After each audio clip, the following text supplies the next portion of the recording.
Here at the Independence Reformed Bible Church, we do allow for questions following the service, following the sermon. Why not?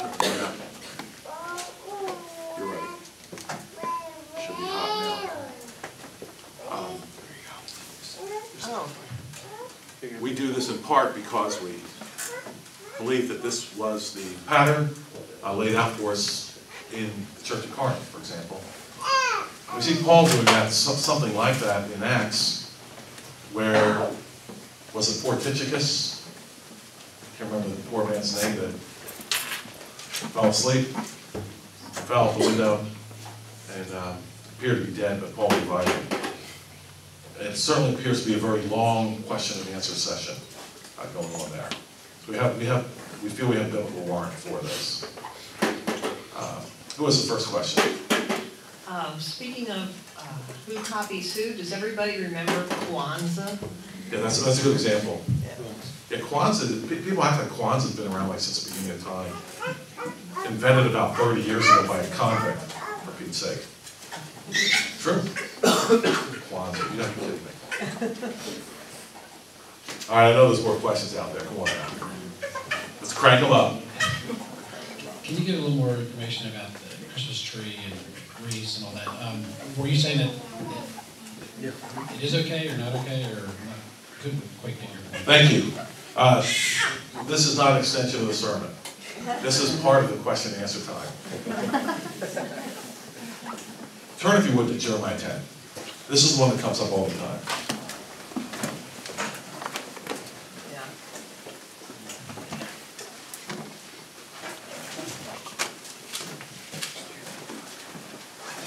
Verse 6 of Jeremiah.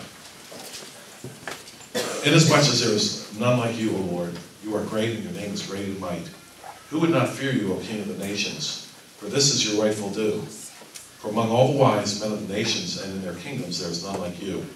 But they are altogether dull-hearted and foolish. A wooden idol is a worthless doctrine. Silver is beaten into plates, gold from Uphaz, the work of the craftsman, the hands of the metalsmiths. Blue and purple are their clothing.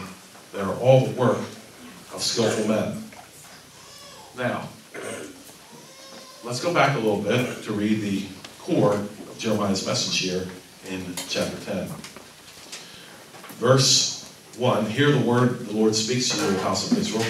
Thus says the Lord, do not learn the way of the Gentiles, nor be dismayed at the signs of heaven, for the Gentiles are dismayed at them. For the customs of the people are futile. For one cuts a tree from the forest, the work of the hands of the workmen with an axe. They decorate it with silver and gold, they fasten it with nails and hammers, so that it will not topple. So they are upright like a palm tree. They cannot speak, they must be carried, because they cannot go by themselves. Do not be afraid of them. They cannot do evil, nor can they do any good. Now, how many of you have heard that this is a direct reference to Christmas trees, and Jeremiah is definitely saying, we don't do Christmas trees? Yeah, we've heard that. All right. That's why I read on. Okay? Let's cast this net a little wider, because Jeremiah does. We just read it. Inasmuch as there was none like you, O Lord, you are great. Who would not fear you? Look at verse 8. They are altogether dull-hearted and foolish. A wooden idol is a worthless doctrine. So he's definitely talking about idols here. But he goes on. Silver is beaten into plates. It is brought from Tarshish, and gold from Uphaz, the work of the craftsman, and of the hands of the metalsmiths. Now, does anybody really believe that Jeremiah is saying, don't ever have in your home a plate beaten out of silver or gold? Let's go on. Blue and purple are their clothing. You know what I'm doing right now? I don't know who's wearing blue and purple right now. You. Yeah, blue at least, right? Really? Let's definitely read the whole thing. I remember I got into a discussion one time with a group of folks who were hammering me on this point. And we dragged out the Bible, and we read this. And they literally didn't know it was there. Because all they ever saw was Christmas trees. So let's ask this question. Did the Israelites, were they ever commanded to take bows and put them in place for any reason at all? Anybody ever hear the Feast of Booths? They took boughs of trees and put them in place and made themselves little booths to stay in. Is Jeremiah contradicting what they did? No, Jeremiah's talking about the worship of idols. Another thing that I didn't address, I will now. What's the first day of the week? That'd be Sunday. How about the second day? Monday. How about the third day, or fourth day, Wednesday? How about Thursday or Saturday? I ask. I think it's a fair question. Are we worshiping those pagan deities when we say those days? I think I can make just as much of a case, because you're actually saying Wednesday is Woden's day. Did you know that? Woden was a European god. How about Thor's day? Thor, that Thursday, that's where that comes from. Do you think I can make the case that you're worshiping that deity every time you say those names? I think I can do it. If you're going to make the case that if I have a tree, then I'm worshiping some Saturn god, I think I can make the case that you're worshiping Saturn god every time you say Saturday, a lot more than I am once a year. Think about it. Are you really worshiping the god Thor when you say Thursday? Really? I don't think so. Who cares about Thor? You probably never even thought of it before you heard me say this. You know, you think it's some kind of metaphysical thing happening? When you say Thursday, that that's somehow translated to worship of Thor? No way. No way. I can't buy it. But if you can, you know, now's the time. Yes.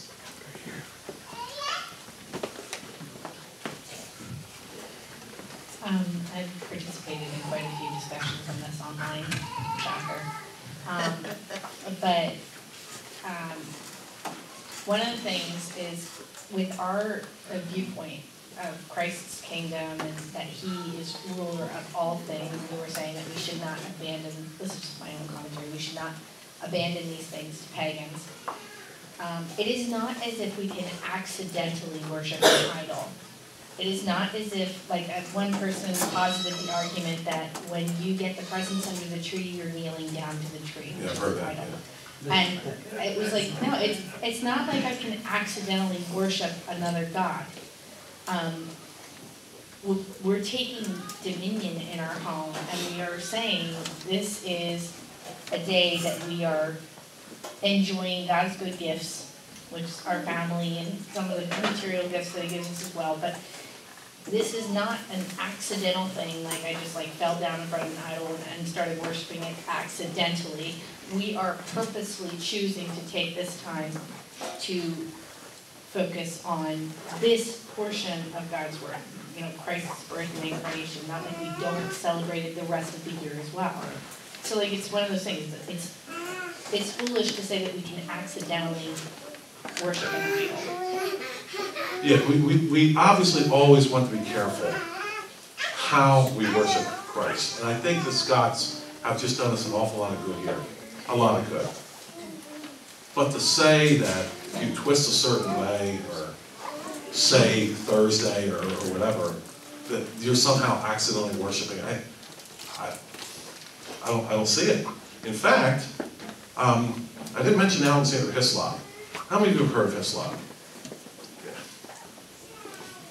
Who else? Thanks, Chuck. Anyone else? Okay, there's an awful lot of YouTube videos out there that go on and on about Christmas, and what they do is they talk about the goddess Osiris, they talk about Nimrod, and they've got an awful lot of information there that's extra biblical. For the most part, they get that from Alexander Hislop, who wrote a book called Two Babylons, and pretty much most roads lead back to Alexander Hislop. It's a formidable book, and he hated Rome. I mean, hated Rome badly. And he makes some cases there that pretty much every tradition we have in North America right now all traces back to the worship of Nimrod. There's been some serious challenges brought up in Hislop's work. One by the name of Ralph Woodrow, if you want to study more, Ralph Woodrow wrote a book, first of all, in support of Hislop's book. Later on, was challenged about Hislop's scholarship. Went to check it out and wrote another book challenging Hislop, saying, I've changed all this. Hislop's scholarship is just not there.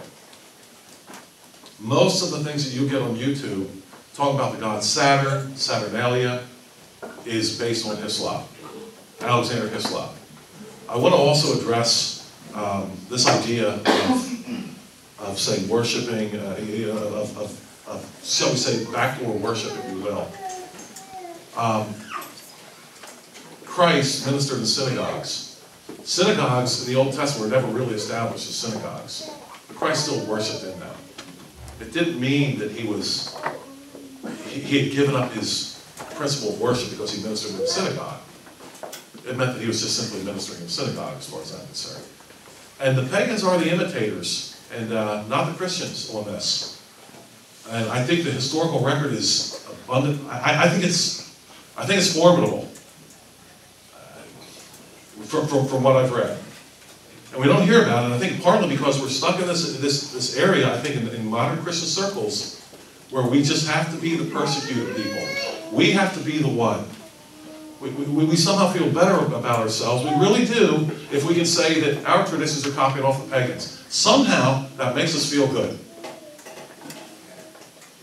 You don't have to celebrate, you don't have to at all. But I hope you offer a stiff challenge to anybody who says that the Christians never thought of this until the pagans came up, and then the Christians, oh, that's a good idea. Let's sneak them into our church. Can't get them any other way. Oh, that was the time when they weren't in other ways. They had won. That was the last time you'd go and copy the pagans. Who else? Do you know where the tradition of the Christmas tree came from? I do not. I don't. Do you? Yeah. So, anybody want to address that? Yeah, I don't care. I'll tell you where the tradition is. It's just not solid enough. The tradition is, believe it or not, our guy, Martin Luther again. When you study where it came from, you will find Luther's name. It came up. Martin Luther, definitely not an idol worshiper. Definitely not. But I can't speak beyond that. I don't really know anyone who can.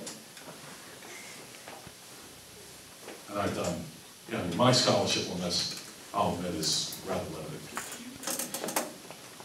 Did as much as I can, but there's a lot more to do. All right, come on now. Who else has a question on this?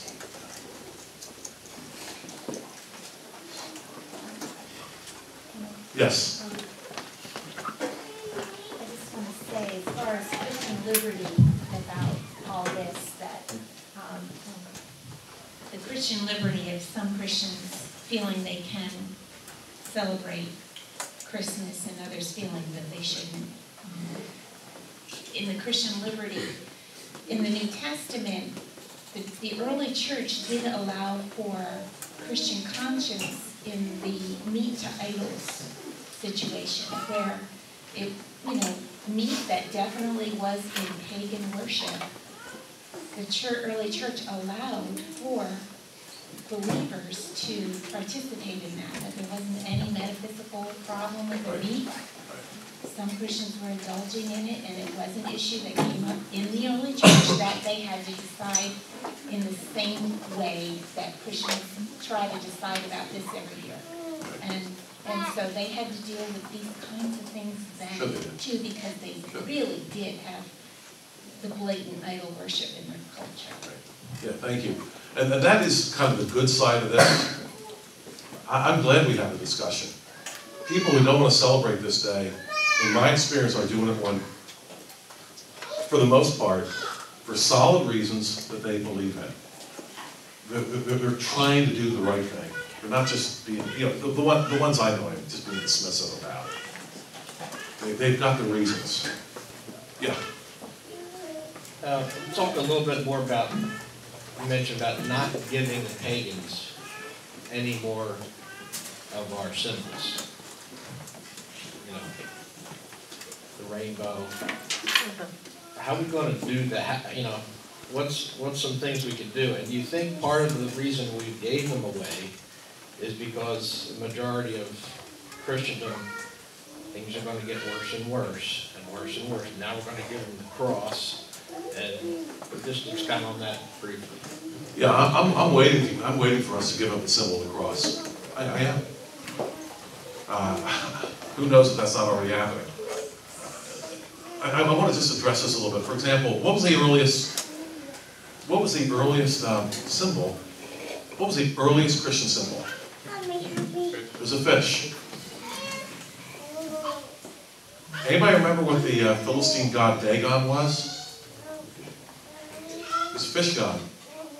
That means that the earliest Christians copied Dagon. Right? Clearly not. Who cared about Dagon? The fish symbol, you may recall, Greek, ichthus, iota, chi, theta, upsilon, sigma, ichthus. It was short, an acronym for Jesus Christ, God, Son, Savior. That's what it was. So we put those letters together, Jesus Christ, God, Son, Savior, in Greek. It was spelled ichthus, and that was the word for fish. So that's how they got that. Nobody was copying Dagon. You can be sure of that. To address your question more, I think one of the most powerful, and I know we've addressed this before, I'll address it briefly again, the most powerful ideas you can ever create is to create an idea in people's head that doing evil is actually good. As people, we already have tendencies to do really bad things. We do enough bad things when we're convinced the things we're doing are bad. But let us be convinced that the things that we're doing that are bad are really good. And then you really have a horrible situation. And we've been convinced, I think, in the Christian culture in the West for years, that to give up the dominion of Christ is a good thing. I mean, you think about Europe being Christianized. You think about Europe dominating the world culture. And it was a small area. And you think about what we've given up in this short amount of time. We've been convinced that doing bad things is somehow good. I know I've said it before, that's a genius of Karl Marx. Karl Marx convinced people that to kill their neighbor was actually a good thing because the neighbor had gotten wealthy at their expense. He said, well, kill your neighbor. And so they did. They're convinced that doing evil is good. It's a powerful idea. And I think it's in part affecting this discussion. I believe. Heavy stuff this morning, my friends. This is the stuff that divides everybody up. Who else has a question? I do not want to cut it short if you have a question. Yes? More of a comment. I think for me, if traditions are important, family traditions are important, and if they're bringing us closer to Christ and together as a family, I see them as good things. Although recently, anything that's part of the Christmas holiday that doesn't point to Christ is becoming dull, and Sure. I don't find them useful Sure. any longer, like chestnuts roasting on a bonfire. Okay, we hear it all the time, but those things are becoming duller to me. So anything that points to Christ, it is becoming refreshing. That's right. So, And they should become duller. And they should be exposed to the cause that they are. They'll go down the history. Stop. Yeah, go. You spoke early on about majoring on majors and minoring on minors. How major is all of this? Particularly the date, but even some of these other aspects as to whether it should be looked at as pagan worship or not, or how, and all of this, which part is major, which parts are minor? Sure. And Yeah, and I want to respond to that by saying at different times in history, different ideas go from major to minor and back to major again. And Martin Luther's statement, which I'll try to say that is attributed to Martin Luther anyway. That I memorized this at one time. Now I have trouble bringing it back. If I profess with the loudest voice and clearest exposition every point of doctrine, except that point at which the world, the flesh, and the devil are at that moment attacking, I have not confessed Christ, no matter how loudly I have professed Christ. Where the battle rages, that's where the worth of the soldier is proved. And to be steady on the battlefield besides is mere flight and disgrace if he flinches at that point. Meaning, if I'm all orthodox over here, but here's where the battle is, I'm useless. I think this is one that the pagans actually brought to us. When they said, you borrowed this off us, at this point, it went from really obscure to something worth frankly fighting about as far as I'm concerned. Yeah, follow. then who ought to be deciding where that fight is? Well, we should be taking it to them on everything. But the problem is we've retreated so long, now we don't even know where to fight anymore. There's so many battles, we just don't even know where to pick up and fight. I'm a pastor of the church, and one of the things that thrills me is that there are families in this church that are fighting. They have an area where they're fighting, and they're giving it all they got. Okay, they're maybe not going to change the world. Who knows? Maybe they will. But at least they're fighting. My issue is not so much, well, it is. I was going to say not what we fight about, but it is that. But we've gotten to the point where we don't even fight at all. Where we've decided that the fight is wrong. And the retreat is good. Tolerance. And that's what I can't abide. I just can't. We have another question over here. I knew there were more questions.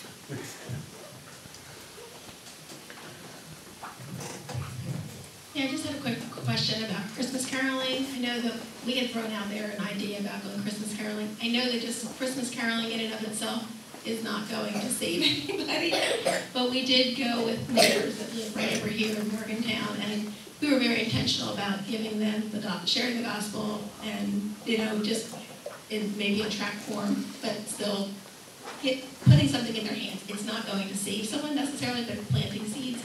Is there anything, I guess, inherently wrong with doing that? It's an opportunity, it's a playtime, people's doors are more open and more maybe receptive to at least planting those seeds, and so I guess just maybe a question. I want to just address that a little bit, and it has to do with copying once again. If you saw the second Sister Act 2, the movie, there's this confrontation between a young man who happens to be black and another young man who happens to be white. And this is the best way I can illustrate this. And the young man is trying to put together a rap. Okay? Not wrapping a sandwich, he's, whatever, yeah, that kind of, the beat, words and whatnot, the rhyme, right?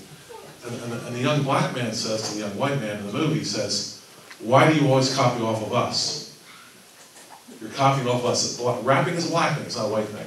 It's us. I'm looking at him saying, yeah, okay, maybe so. But who invented rhyme? You see, you might be copying off somebody and don't even know it. I am convinced. I want to tell you a quick story about music that my father taught me. My father was very artsy, and he didn't like Eastern music. And what a politically incorrect thing to say. He hated Eastern music.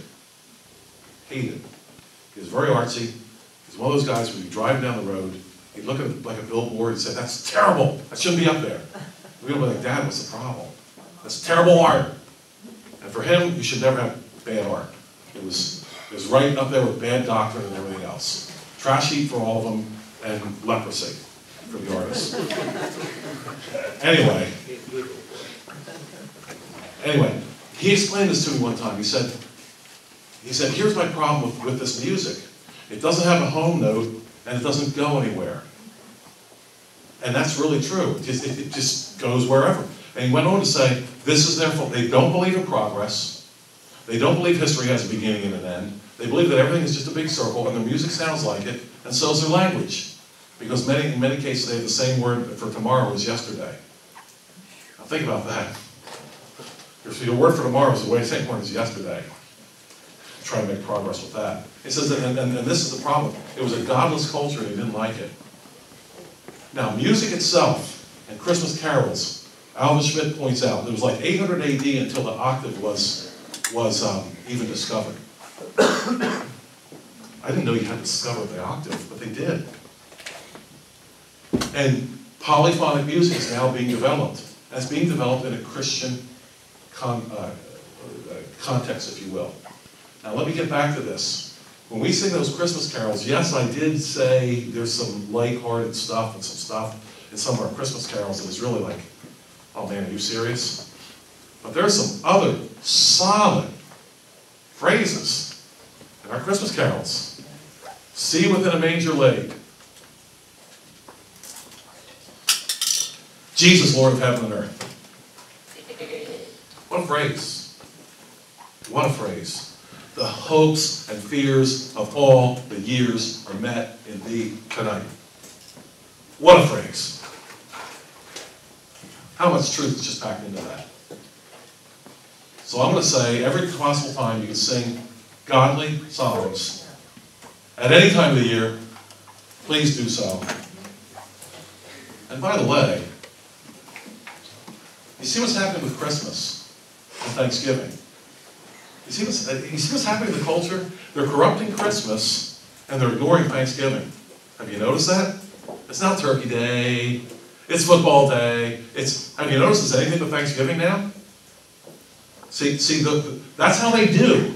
They either corrupt it, if they can't corrupt it, they'll ignore it. Thanksgiving is just too much. I think they've given up on corrupting it. Now they kind of ignore it. Christmas, corrupted. Thoroughly corrupted. Thoroughly. Well, we've had an awful lot of time here to ask questions. I think it's been about a half an hour. Thank you, especially you kids. Wow. What a good job you've done. Thank you for your kind attention here this morning.